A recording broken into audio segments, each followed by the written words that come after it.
We started 7 years old is when I started playing some travel ball, and that kind of changed. Playing really good competition. Never was the best one, but I think that was a good thing because it always made me, strive to be better. I was never the best one growing up. My dad was my coach, so if you have a son or if you ever played for your dad, that's sometimes really hard. But, he pushed me. My mom always believed in me, and I'm very blessed to have them too. There's no doubt that I would not have been drafted or even made it to UCA, which is where I played college baseball at, if it wouldn't have been for their support and their love. So I'm very thankful to them. Growing up, I was really small. 8th grade, you start noticing that stuff. You don't notice till 8th, 9th grade, everyone starts growing. So, it bothered me. I'm sure it bothers everyone when they're small. You go out to the field and you show up, they make the depth chart. You're the last one on the depth chart every time because, you're smaller than everyone. I understand that. So it always kind of had a chip on my shoulder to, work hard, prove everyone wrong. People saw me and kind of expected me not to be as good as everyone else. I remember my freshman year of baseball, one of my best friends, his name's Tyler Rainey, crazy good athlete, great guy. He was playing for the varsity baseball team, and I was on the freshman team, and I was hitting, I never hit that good in my life. I was hitting like 600 on the freshman team. It was freshman, it wasn't varsity. But, I was wanting to get a chance on the varsity team. I traveled with them, never got to play. Well, I remember I got put in a game for a half inning. I got put in on defense, and some people were mad because I was a freshman, and so they, complained. I didn't get a jersey the rest of the year on the varsity team. Like I didn't get a jersey, so that made me mad, and I remember that. But next year I came back. I worked hard, decided to quit football and basketball because I realized that baseball is where I had a chance in. And that's when I really bought into, I wanted to play Division I baseball. That was my dream. Not even Kansas City Royals. It was, I want to play Division I baseball. So I ended up that year, started in center field, every game for varsity, made all conference. Next year, worked hard, Me and my dad go hit every single night. You practice with Coach Moore, you go up there from 2 to 6, you're practicing 4 hours a day. We come home, eat dinner, I go back up there, hit till 9 o'clock every night. And it paid off. My junior year, I had a big year, broke, I think, 3 school records. We had a good year as a team, and that's when I got all my offers for Division I, and I committed to UCA, which is really where I wanted to go. I wanted to be kind of close to home, didn't want to go too far off, and I like Coach Gum, I like that program, thought they had a lot of things going well. Senior year, was blessed. We had a great year. We got to win a state championship, which is no better way to go out than that. We got to beat Benton, which was even a better way to go out. So made it to freshman year, college, and I remember sitting down and all the seniors and juniors are saying, just keep your head out of trouble. You're probably gonna have to redshirt this year. That's what people do here. Like you're a freshman, you're not gonna play. I remember kind of in the back of my head thinking, well, I didn't come here to not play, So I decided I'm going to work harder than everyone else on the team, and I'm going to see what happens when we get to season. I remember my outfield coach telling me something. He said, every day is like a job interview. So every single day you go out here, you have something to prove and something to show. And that's what I treated. Every single day of practice, I had to like, Coach Gum, even if he wasn't looking at me, I acted like he was watching everything I did and like I was in a job interview. And so I was blessed to the first game, Missouri State, I think they were 21st in the country that year. And I was in the 4-hole. That's how I started my career as a freshman. And I played most of the games that year. It was tough. It was a big adjustment from high school to Division I baseball. But it was a good year. And then I got back, got done with that. Sophomore year, had another really big year. Got to be all conference and broke a couple hitting records that year for UCA. And that was when I started getting interest from pro scouts, which was something honestly that I had never. Everyone wants, everyone dreams to be a professional athlete, but I never thought that I was going to be anywhere close to that. But that was cool, and I got taught to. I remember October, I sat down with Matt Price. He's the Royals area scout for this area, and he basically told me, we want you. We're going to get you. You go out there and, do your thing, and we're going to draft you. We'll be talking throughout the year. That's what he told me. So I go out, and there's a lot of pressure my junior year. I'd had a big year.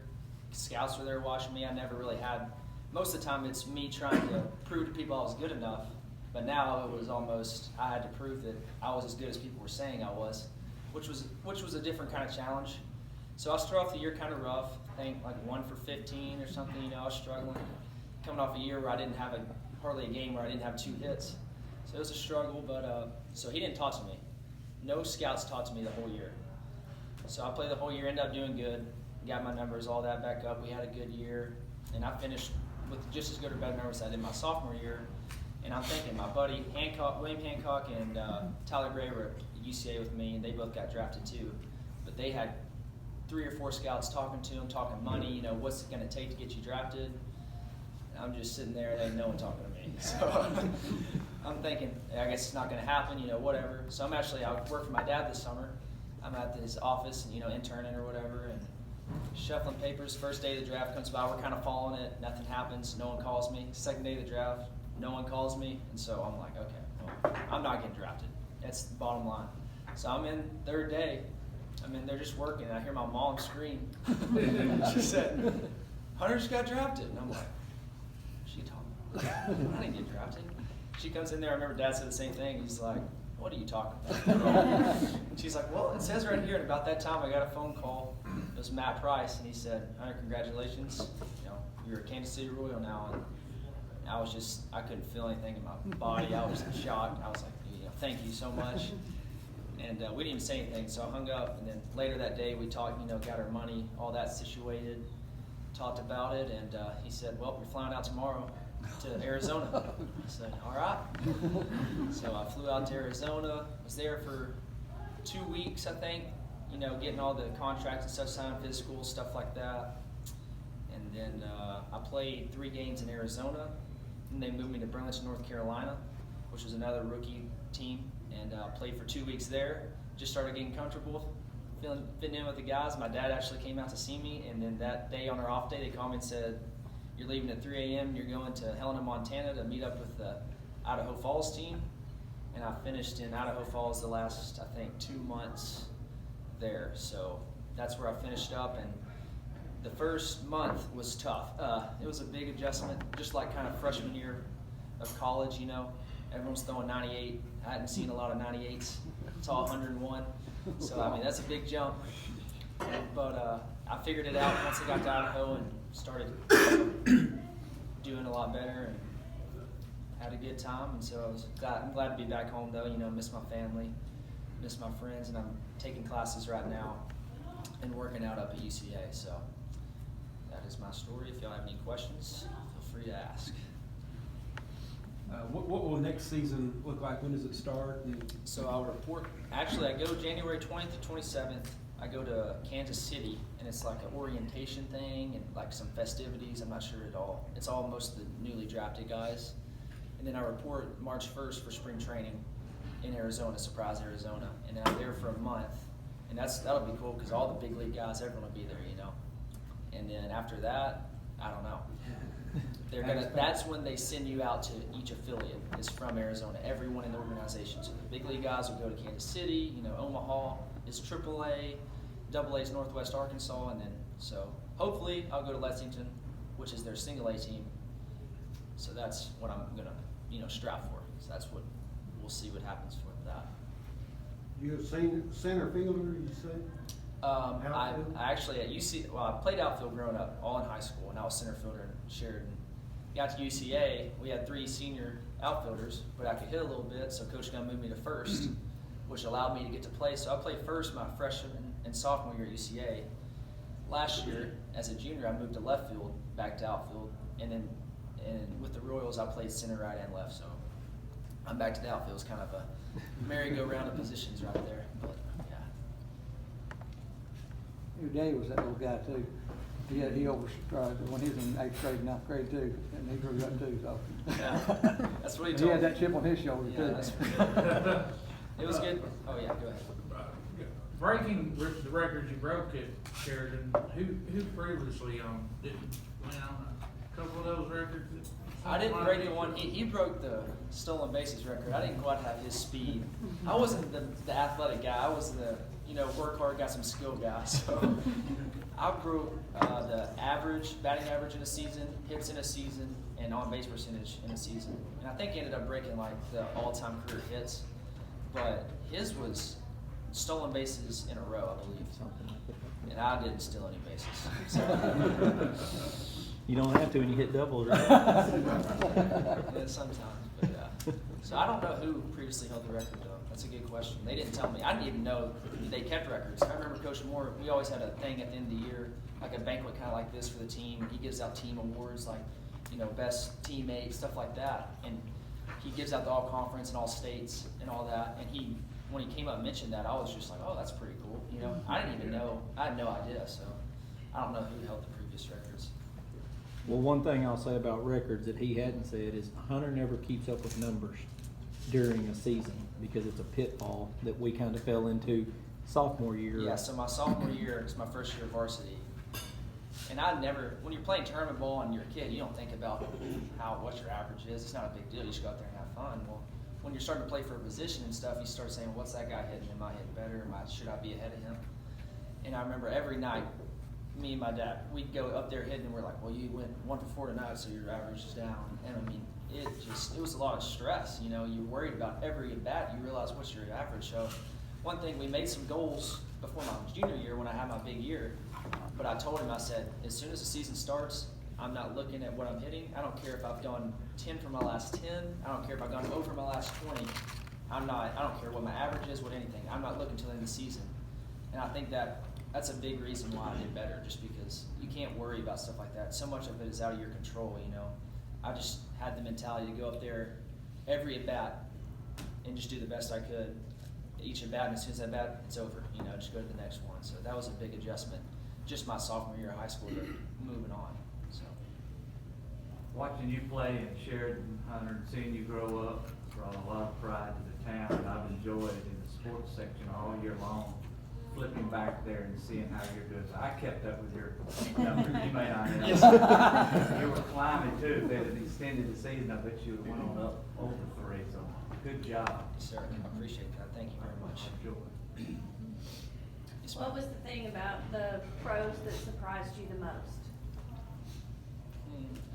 I would say a couple things surprised me. From the baseball standpoint, just how much of a difference the talent was.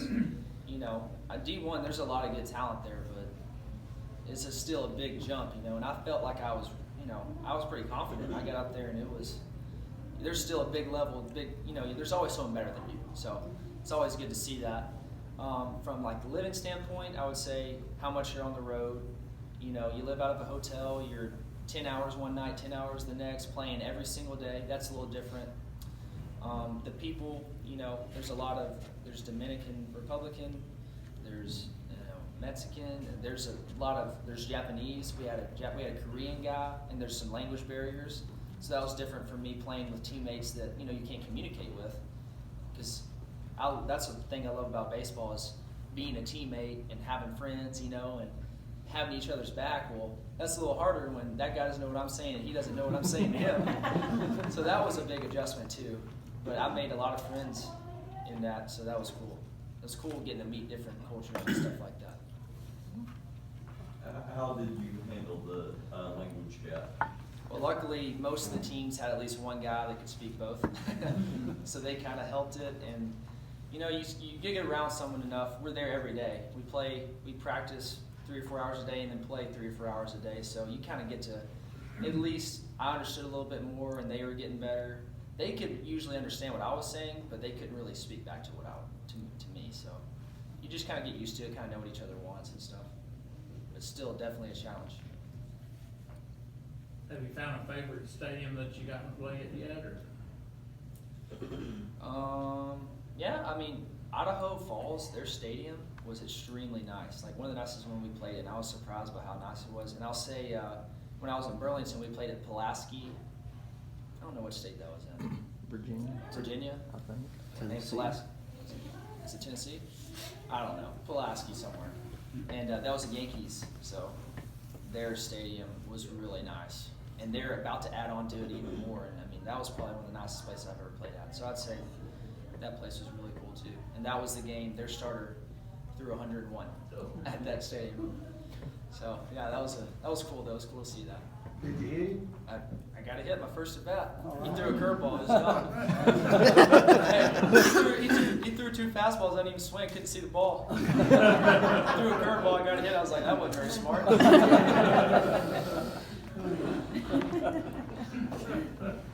What did you think about the difference in the coaches from going from high school to college and now where you are? They are very less hands-on, I would say. You know, Coach Gum, especially Coach Gum, he's very hands-on. He's very get in there with you, work on something, stuff like that. Well, you get out there and it's more like, hey, you do your thing. If it doesn't work, then you know you're not good enough. If it does work, then great. And they'll say little adjustments, stuff like that. You know, you got a hidden coordinator and all that. And they'll say small stuff, but I mean, it's mostly they're really laid back. No one ever gets chewed out really. So that part was different. You know, I've been used to it between my dad and Coach Gum. Someone having someone in your ear. You know what I mean? So that part was different. This is the first time I've really played where it's kind of just on you. So that part, I would say that's the biggest difference between coaching styles. That will change as you go up. What about the day-to-day training, and how do you fit that in when you're playing and you're traveling like? That is very tough. One thing that I struggle with personally is I lose weight really easily when we play every day. Like naturally, I'm just a lot skinnier than this. Yeah. Well, it's not good weight. I still keep the fat part, just not the muscle part. But so yeah, we mandatory 2 times a week you work out, and then that's another thing that was a difference with the Royals is like I was telling you, we always go hit on our own. Well, with them, they're so worried about liability, I guess, and getting hurt. You cannot go hit by yourself. You can't go work out by yourself. So that was an adjustment for me because I like going to hit on my own and doing stuff on my own. I feel like that's an advantage you can have over people. Is while people are sitting on the couch, you can go work and get better than them. Well, they kind of said no, you can't do that. So that's different. But it's tough staying with your weight, especially like weight program and stuff. Because when you play every day, your skills in baseball they just get better and better because that's all you do. But the strength part and the conditioning part is hard to keep up with when you play every single day. He's gained You don't about wanna get too 15 sore. to 18 pounds since he's Since been home. Since August. Because he lost so much. So he lost so much, and he's been working out and eating, not run down. So that's a difficult part for sure. So did you say you're taking some classes right now? Yes, ma'am. I'm in 15 hours right now at UCA, but they're all online, so I kind of have a free day.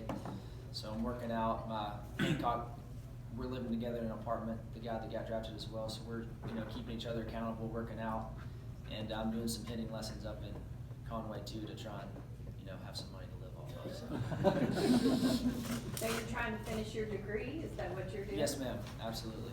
I'll finish. Well, I have 15 hours after this semester, but I won't actually finish until the summer because of a prereq issue that happened this past year when I got drafted. I didn't get back in time to get the prereq deal. So, but yes, ma'am. So are you going to be able to continue your classes even while you're playing and running that schedule? I did it all summer. I took classes this summer while I was out playing every day. Wow. Like you're going to be 3 hours Yes, short of ma'am. your After degree when next you finish semester. this Yeah. 15 hours. So. You finish this 15 hours and you'll have what left? I'll have Or you 15 won't? left, but next semester I can only take 12 because of a prerequisite issue. Gotcha. So I'll take 12 next semester, and then I'll have 3 left, so 1 class, basically. I'm 1 class short. So, kind of annoying, but it is what it is. Anybody else? So you were a later round draft pick. Are there any bonus babies on the team with you, and does the organization treat them differently than they do you guys? Good question. That's a good one. They treat us differently. And yes, I mean, I played in, let's see, in Burlington I played with like a 4th and 5th rounder and a 3rd rounder. In Idaho I played with one of our 1st round picks. And I think he got 1.7 million. And yeah, they treat him different. No doubt. You can tell, but I mean, it's at the end of the day, it's a business, and their investment in him is much more than it is in me, which is just kind of the same thing as my whole life. You got to go out there and do twice as much because they'll move them up faster. Like he's already slated. Some of them in their contracts they have to move up each year. Well, in my contract it says you show up and do what we tell you. So. But that's how it goes for sure, though. And this past in Idaho, a guy came down from AAA. He got drafted 7 years ago. first round. Well, I played another guy that 14 was a first rounder. He got 1.8. And the guy that came, he was drafted 7 years ago, never made it. Kind of a bust. $7 million. He got $7 million on his sign-on bonus. He was an outfielder and he was good.